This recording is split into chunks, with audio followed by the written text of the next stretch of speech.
ఓం శ్రీమాత్రే నమః. వారాహి నవరాత్రులు 10 రోజులు సంపూర్ణంగా చేసుకున్నానండి. 10వ రోజు ఉద్వాసన చెప్పేటప్పుడు కొంచెం ఎమోషనల్ అయ్యానండి అమ్మవారికి.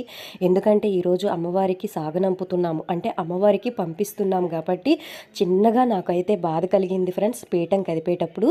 అయితే నేను ఈ 10 రోజులు కూడా పూజ చేసుకొని ఇంట్లో అటు ఇటు తిరుగుతూ అమ్మవారిని చూస్తూ పొంగిపోయేదాన్నండి.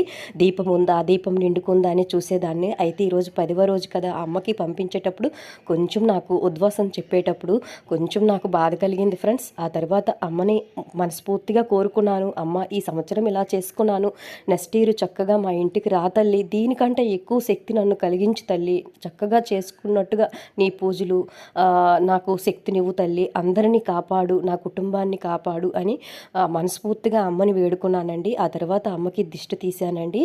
ఎర్ర నీళ్ళతో దిష్టి తీసిన తర్వాత ఒక ముత్తేదికైతే తాంబూలం అయితే ఇచ్చాను ఫ్రెండ్స్. వీడియో నచ్చితే లైక్